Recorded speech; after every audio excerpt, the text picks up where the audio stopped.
Hello, मेरो नाम निकानर तमाङ हो। हाल म अहिले बेथेल दर्शन संगति देहरादूनमा पास्टरको रूपमा सेवकाई गर्दैछु। म तपाईलाई के भन्न चाहन्छु भनेदेखि मलाई सबै कुरो आउँदैन, कहिले आउने पनि छैन, तर जति कुराहरू मलाई थाहा छ त्यसबाट केही कुराहरू अनुभवको आधारमा तपाईहरुको बीचमा पस्कन आँटेको छु। आजको वचन छ भजन संग्रह 19 अनि केही पदहरू म तपाईको लागि पढेर सुनाउँछु। परम प्रभुको व्यवस्था सिद्ध छ, प्राणलाई पुनर्जीवित गराउने। परम प्रभुका कानुनहरू विश्वसनीय छन्, निर्बोधलाई बुद्धिमान तुल्याउने। परम प्रभुका नियमहरू ठीक छन्, हृदयलाई आनन्द गराउने। परम प्रभुका आज्ञाहरू उज्जवल छन्, आँखालाई प्रकाश दिने। परम प्रभुको भय स्वच्छ छ, अनन्तकालसम्म स्थिर रहने। परम प्रभुका विधिहरू सच्चा छन्, ती सर्वथा धर्ममय छन्। सुनभन्दा पनि ती बढी चाहना गर्ने योग्य छन्, निखुर सुनभन्दा पनि ज्यादै बढी, चाकाबाट टप्कने महग जस्ता बढी गुलिया। तीबाट नै तपाईको दासले चेतावनी पाउँदछ, ती पालन गर्दा ठुलो इनाम मिल्नेछ। एउटा हँस्यौली भन्न चाहन्छु। एउटा दम्पतिले आफ्नो प्रिय पास्टरलाई खानामा बोलाएछ। मिठा मिठा खानाहरू पस्किदिएछ अनि पास्टर पनि खुसीसँग खाएछन्। अनि पास्टर गएपछि दुईजना लोग्ने स्वास्नी भाँडा धुन थालेछन्।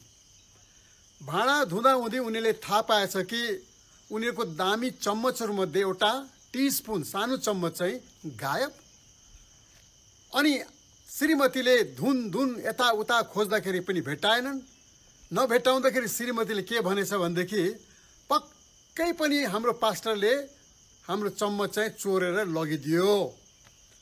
अब हेर्नुहोस् है, अनि 1 वर्ष बादमा फेरि त्यो पास्टरलाई त्यही दम्पतिले खानामा बोलाएछन्।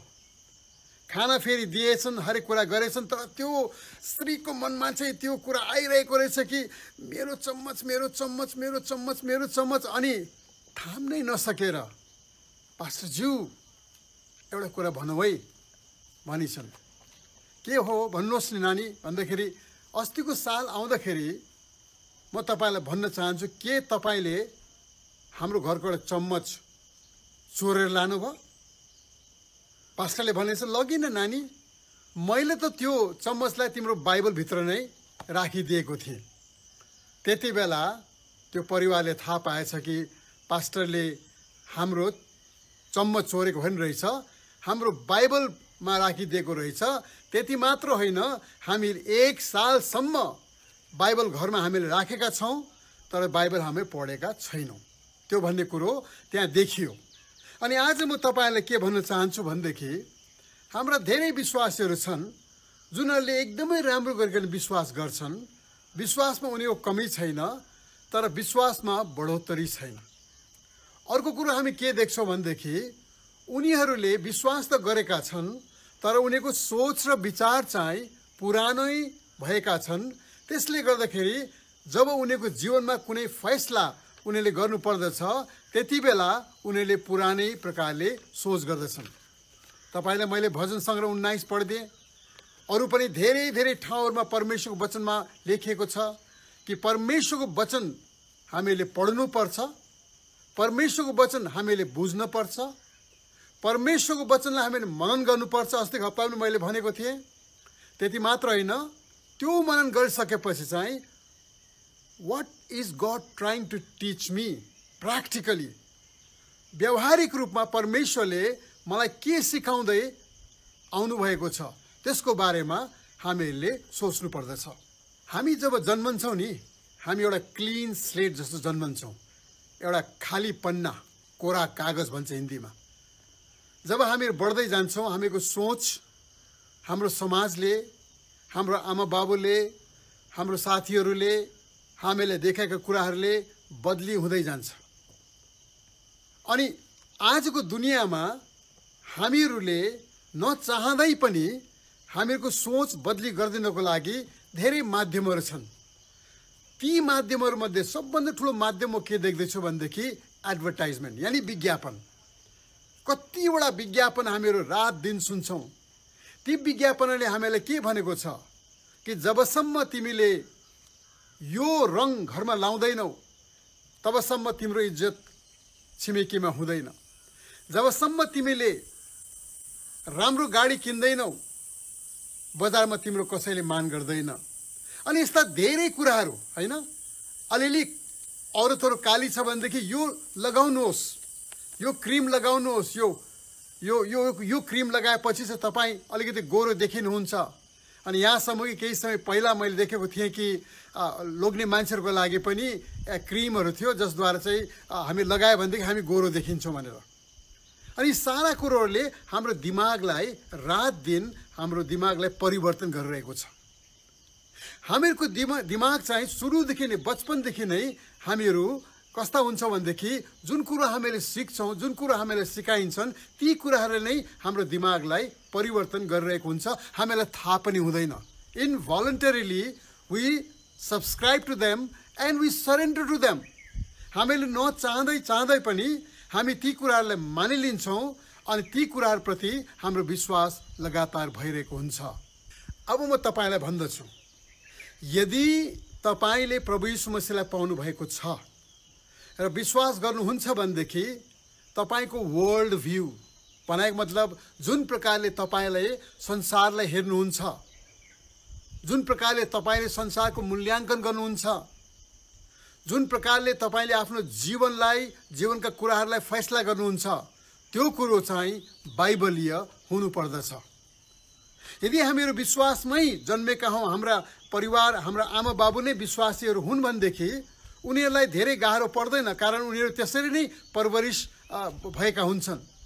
तर जतिजना हामीहरू मसीह परिवारबाट आएका हुन्छौँ, कुनै पनि धर्मबाट या अधर्मबाट या नास्तिकवादबाट कुनै पनि वादबाट हामी आएका हुन्छौँ, हामीले प्रभुलाई विश्वास गरेपछि हामीको वर्ल्ड भ्यू चाहिँ अब बिबिलिकल हुन जरुरी छ।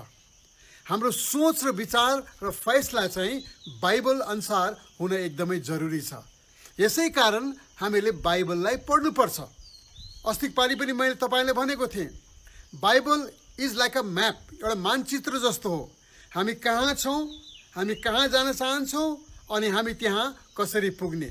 यस कारणले म तपाईँलाई एउटै कुरा आज भन्न चाहन्छु, कसरी हामीले बाइबलका कुराहरूलाई सुन्यौँ, बुझ्यौँ, मनन गऱ्यौँ भनेदेखि हामीको सोच्ने तरिका, हामीहरूको जुन विचार छ, सम्बन्ध, सोच जो संसारप्रति छ त्यो कसरी बदलन्छ म तपाईँहरूलाई भन्न चाहन्छु।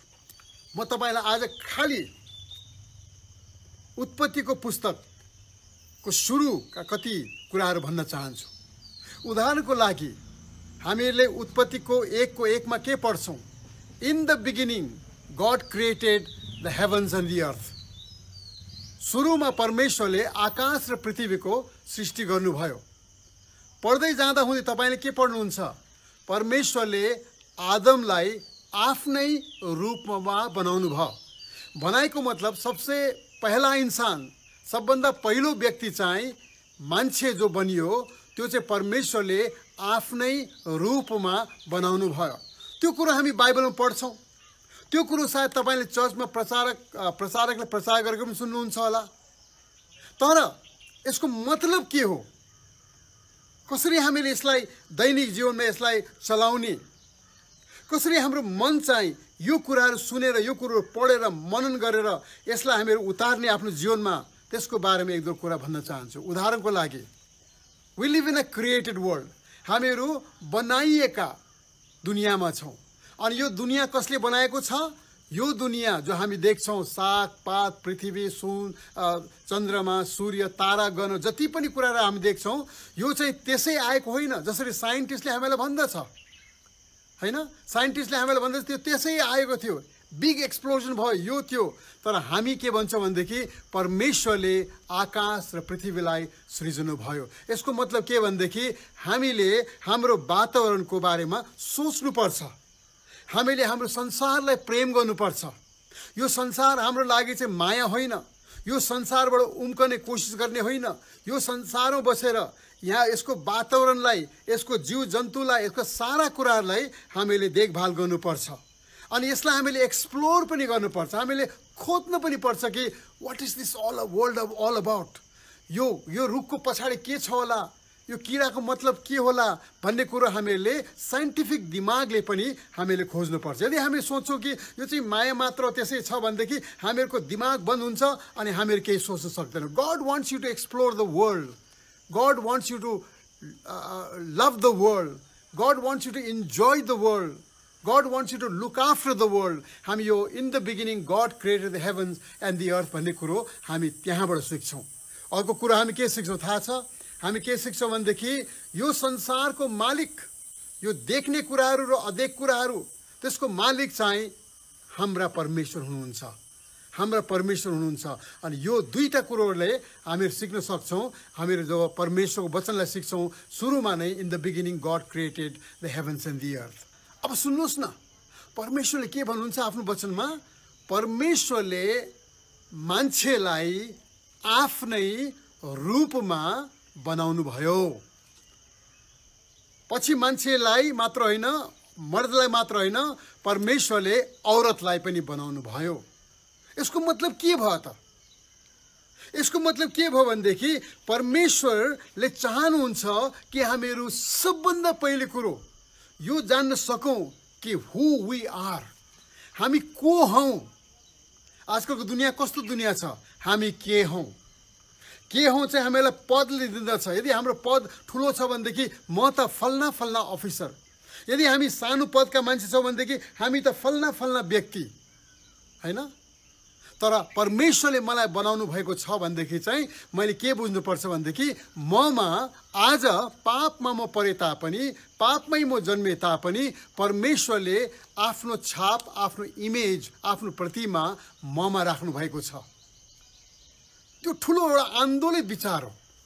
अब त्यसको विचार गर्दा, त्यो विचार गर्दाखेरि हामी के थाहा पाउँछौँ कि हामी के थाहा पाउँछौँ भनेदेखि अल ह्युमन्स आर सेम। जति पनि मानिसहरू छन् दुनियाँमा हामी सबै एकै खालका मान्छे हौँ। हिजो अस्ति हामीले अमेरिकामा सुन्यौँ कि फ्लोइड भन्ने मान्छेलाई एउटा गोरा पुलिसले दबाएर मार्यो होइन। अनि कति ठाउँमा हामी देख्छौँ आजकल यस प्रकारको भेदभाव छ। जातमा हाम्रो देशहरूमा कति भेदभाव छ होइन। यो फल्ना जातको, यो जातको, यो दलित हो, यो बाहुन हो, यो क्षेत्री हो, यो मतवाली जात हो, यो मदिसे हो। अनि हामी यस प्रकारले मूल्याङ्कन गर्छौँ। तर हामी प्रभु यीशु मसीहमा विश्वास गरेका छौँ भनेदेखि हाम्रो एउटै जात हुन्छ। त्यो के भनेदेखि वी आर ह्युमन बिङ्स, हामी मान्छे हौँ अनि प्रभु यीशु मसीहमा सृजिएका एउटा नयाँ सृजना हौँ। म पनि जात र भात मान्ने मान्छे र परिवारमा हुर्केको थिएँ। हाम्रो जात तमाङ जात थियो, ठुलो जात त हुँदै होइन, हामी त जातिबाट हौँ, हाम्रो जातै छैन। तर हाम्रो घरमा पनि जात भातका कुराहरू हुन्थे। जब मैले प्रभु यीशु मसीहलाई विश्वास गरेँ तबदेखि मेरो जीवनमा जात भात भन्ने कुरो मैले चाहिँ समूलै नासिदिएँ, जरैदेखि उखेर फालिदिएँ। र आज म परमेश्वरलाई धन्यवाद दिन्छु कि परमेश्वरले मलाई जात भातबाट एकदमै आजाद गर्नुभएको छ, मलाई एकदमै उहाँले छुटकारा दिनुभएको छ। यसै कारण हामीहरूले चाहिँ भनौँ भनेदेखि कसैलाई पनि हामी डिस्क्रिमिनेट गर्दैनौँ, अलग्गै हामी राख्दैनौँ। यहाँसम्म कि हामी भन्छौँ कि सबैलाई परमेश्वरले बनाउनु भएको कारणले हामी सबै एकै हौँ। हाम्रो सबैको एउटै आकाङ्क्षा हुन्छ, हाम्रो सबैको आफ्नै सपना हुन्छ। अनि हामी विश्वासी भएर चाहिँ गरिबभन्दा गरिब मान्छेलाई, लाचारभन्दा लाचार मान्छेलाई, कमजोरभन्दा कमजोर मान्छेलाई हामीहरू उठाउनु पर्छ, हामीहरू उठाउनै पर्छ। यसै कारण त मिसनरीहरू हाम्रो देशहरूमा आए, प्रचार गर्नलाई आए, हामी कुरो मान्दछौँ। तर त्यसको साथसाथमा उनीहरूले के भन्न थाले हामीलाई भनेदेखि लिसन, वी आर वान, हामी ह्युमन बिइङ हौँ, हामी मान्छे हौँ। अनि मान्छेको आकाङ्क्षा पुरा हामी सबैले गर्नुपर्छ। अनि एक जमानामा हामी कामी दमैहरूले, हामी कामी दमैहरूले, तामाङहरूले, राई लिम्बूहरूले हामीले पढ्ने मौका पाएका थिएनौँ। तर आज यो मोडर्न एजुकेसन भन्ने कारणले गर्दाखेरि आज हामी सबैले पाएका छौँ। अनि मोडर्न एजुकेसनको सुरुवात चाहिँ मिसनरीले इन्डियामा सुरु गरेका थिए र आज हाम्रो समाजमा पनि फैलिएको छ। अर्को कुरो तपाईँलाई भन्न चाहन्छु, किनकि हामीहरूलाई परमेश्वरले सृजनु भएको छ, कुनै पनि व्यक्तिलाई हामीहरू तिरस्कार गर्दैनौँ। मलाई थाहा छ धेरै वर्ष अगाडि जब म नेपालमा भर्खर आएको थिएँ, पास्टर रबर्ट कार्थकज्यूले मलाई खोकनामा लानुभयो। त्यो ठाउँ चाहिँ कस्तो ठाउँ छ भनेदेखि यस्तो ठाउँ जहाँ चाहिँ सरकारले रासन दिएर राखेका छन्, तर ती मानिसहरू कस्ता छन् भनेदेखि कोड रोग लागेका मानिसहरू। अनि जुन समयमा पहिलोचोटि जब म गएँ, मलाई त त्यहाँ एक प्रकारले म झन्डै छाद्यो, किनभने यस्तो खालको गन्ध त्यहाँ थियो, यस्तो खालको त्यो बडी स्मेल थियो कि मलाई एकदम गाह्रो भएको थियो। तर त्यही ठाउँमा जाँदा जाँदा परमेश्वरले मलाई तिनीहरूको बिचमा सेवकाई गर्ने मौका दिनुभयो र आज ती ठाउँमा जन्मेका नानीहरू बडे बडे ओहदामा बडे बडे ठाउँमा बसेका छन्। सरकारले उनीहरूलाई कुनामा राखिदिएको थियो, तर हामीहरूले गएर अरू समाज सेवक सेविकाहरूले गएर उनीहरूको बच्चाहरूलाई चाहिँ कमसेकम माथि उठाउने हामीहरूले प्रयास गऱ्यौँ।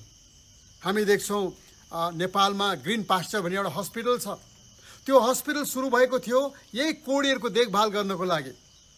यदि हामीले सोच्यौँ कि यो त उसको भाग्यको कुरा हो, पूर्व जन्ममा उसले पाप गरेको कुरा हो भनिकन हामीले भन्छौँ र हाम्रो विश्वास त्यस्तो भएदेखि त हामी उनीहरूलाई कुन दिन्थ्यौँ, स्वर्ण दिन्थ्यौँ। तर होइन, प्रभु यीशु मसीहका जनहरूले के भन्यो भनेदेखि यस्ता मानिसहरूको बिचमा पनि हामीले सेवकाई गर्नुपर्छ। अनि उनीहरूले सेवकाई गरे अनि ग्रिन पास्चर एउटा ज्योति पोखरा क्षेत्रमा भयो र नेपालभरि नै एउटा गवाही भयो। अनि यति मात्र होइन, धेरै अरू मानिसहरूले, अन्य धर्मका मानिसहरूले, अन्य सोचका मानिसहरूले पनि हाम्रो भाइ बहिनीहरूलाई सहायता गरे। आज उनीहरू अगाडि बढेका छन्। No one is small, no one needs to be rejected, everybody has to be accepted. हामीले समावेश गर्नुपर्छ, हामीले सबैलाई लिनुपर्छ। किनकि परमेश्वरले मान्छेलाई आफ्नै रूपमा बनाउनु भयो। आज पापको कारणले हाम्रो रूपमा विरूपता आएको छ। आज पापको कारणले हामी परमेश्वरदेखि अलग भएका छौँ। आज पापको कारणले हामीहरू आशा रहित जीवन बिताइरहेका छौँ। आज पापको कारणले हाम्रो जीवनमा, हाम्रो समाजमा लडाइँ झगडा तिरस्कार यी सारा कुरोहरू भइरहेका छन्। तर जब हामी प्रभु यीशु मसीहलाई विश्वास गर्छौँ, परमेश्वरले हामीलाई नयाँ जीवन दिनुहुन्छ। अब तपाईँले के गर्ने त? पास्टर दाजु ठिकै छ, राम्रै भन्ने कि तपाईँले आफ्नो जीवनमा एउटा आन्दोलित सोच लिएर आउने। अबदेखि यो सब बाइबल मात्र पढ्ने होइन, बाइबलको मतलब के हो मनन गर्ने र आजको कन्टेम्पोरेरी वर्ल्डमा, आजको समकालीन दुनियाँमा, आजको मेरो परिवारमा, आजको मेरो व्यक्तिगत जीवनमा, आजको मेरो चर्चको जीवनमा, आजको मेरो समाजको जीवनमा, आजको मेरो देशको जीवनमा म कसरी परमेश्वरको वचनलाई आफ्नो जीवनमा लिएर अगाडि बढ्न सक्छु, त्यो हाम्रो जीवन हुनुपर्छ। यसकारण म भन्न चाहन्छु, we all fail, nobody is perfect, nobody will be perfect. हामी असफल हुन्छौँ, कोही सिद्ध छैन, कोही सिद्ध कहिल्यै बन्न सक्दैन मेरो प्रिय भाइ बहिनीहरू। तर एउटा कुरो याद गर्नुहोस्, we must train our mind and our heart to be not only a new creation but to practice as a new creation. हामीले हाम्रो मनलाई नयाँ प्राणीको रूपमा लिने, विश्वास गर्ने र अभ्यास पनि गर्ने। अनि यसको बारेमा मैले सोचिरहेको थिएँ, प्र्याक्टिस, एउटा इङ्ग्लिस शब्द मलाई खुब मनपर्छ, प्र्याक्टिस। अनि हामी धेरैचोटि के गर्छौँ भने प्र्याक्टिस कुनै कुरोलाई गर्दैनौँ, त्यसले गर्दाखेरि हामीहरू असफल हुन्छौँ। प्र्याक्टिस गर्नेको मतलब के रहेछ भनेदेखि अभ्यास, प्रयोग, मेहनत, श्रम र सायद शब्द चाहिँ उर्दू शब्द होला रियाज। Every day I have to make a deliberate decision to love the unloved. Every day as I look out, when I get up in the morning, I have to praise God for His creation. अनि रियाज गर्दा गर्दा, मेहनत गर्दा गर्दा, विश्वासको अभ्यास गर्दा गर्दा पछि के हुन्छ भनेदेखि हाम्रो अङ्ग्रेजीमा भन्छौँ नि, it becomes a second nature for us. हाम्रो लागि असम्भव हुँदैन मानिसहरूलाई प्रेम गर्न, हाम्रो लागि असम्भव हुँदैन हामीको सृष्टिलाई देखेर परमेश्वरको आराधना गर्न, हामीलाई असम्भव हुँदैन मानिसहरूलाई अँगाल्न, कुनै जातको किन नहोस्, कुनै धर्मको किन नहोस्, कुनै सोचको किन नहोस्, हाम्रो विरोधीलाई पनि हामीले प्रभु यीशु मसीहको नाममा अँगालो मान्न सक्छौँ, किनकि प्रभु यीशु मसीहले हामीलाई प्रभुको अनुग्रहमा ल्याउनु भएको छ। यो दुईटा कुरो जेनेसिसको 1 अध्यायको र 2 अध्यायको कुराबाट हामीहरू कति कुरा सिक्छौँ। यदि त्यो सानो 2 भागले हामीलाई यति कुरा सिकाउँछ भनेदेखि बाइबलका सारा शिक्षाहरूलाई, सारा नीतिहरूलाई, सारा कुराहरूलाई हामीले अभ्यास गर्न थाल्यो भनेदेखि चाहिँ हामीहरू परिपक्व जीवन बिताउन सक्छौँ। आज हामी अभ्यास गर्छौँ, असफल हुन्छ भने केही छैन, फेरि भोलि कोसिस गर्नुहोस्, फेरि भोलि कोसिस गर्नुहोस्, अनि परमेश्वर तपाईँलाई आशिष दिनुहुन्छ। तपाईँले विश्वास गर्ने मात्र होइन, विश्वासलाई तपाईँले आफ्नो जीवनमा दिन ब दिनमा उतार्नु भयो भनेदेखि तपाईँ खुसी रहनुहुन्छ, तपाईँले आशिष पाउनुहुन्छ अनि तपाईँले अरूलाई पनि आशिष दिन सक्नुहुन्छ। प्रभुले तपाईँ सबैलाई नै आशीर्वाद देऊन्। जय मसीह, आमेन।